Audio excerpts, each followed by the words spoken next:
আপোনালোকে জানে নৌকা বা জাহাজ, এই নৌকা বা জাহাজ বিশাল সমুদ্ৰৰ পানীত চলে, ডাঙৰ ডাঙৰ নদীত চলে, ডাঙৰ ডাঙৰ সাগৰত চলে, কেতিয়াও ডুব নাযায়। ডুব কেতিয়া যায়? যেতিয়া অনেক বেছি পৰিমাণে সেই নৌকা সেই বা জাহাজত পানী সোমায়। তদ্ৰুপ এই দুনিয়াত আপুনি চলা ফুৰা কৰি আছে, আপুনি ঘূৰা ফুৰা কৰি আছে, অনেক বেছি পৰিমাণে এই দুনিয়াৰ মহব্বত, এই দুনিয়াৰ টকা পইচা, ধন দৌলত যেতিয়া অন্তৰত সোমাই ল'ম, তেতিয়া সেই নৌকাখনৰ নিচিনাকৈ এই দুনিয়াত আপুনি ডুব যাব লাগিব।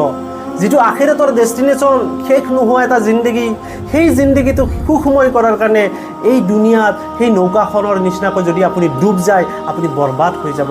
সেই নৌকাখনৰ নিচিনাকৈ যাতে ডুব যাব লগা নহয়, আখিৰাতৰ যিটো ডেষ্টিনেশ্যন, সেই ডেষ্টিনেশ্যনটো যাতে আমি সুখময় কৰিব পাৰোঁ, তো তাৰ কাৰণে আপুনি প্ৰতিটো মুহূৰ্ততে সাজু থাকিব লাগিব। যিখিনি নহ'লে নহয়, সেইখিনি টকা পইচা ধন দৌলত আপুনি লওক, কিন্তু আখিৰাতৰ সেই ডেষ্টিনেশ্যনটো পাহৰি নাযাব। সেই ডেষ্টিনেশ্যনটো আপোনালোকে ঠিক ৰাখক।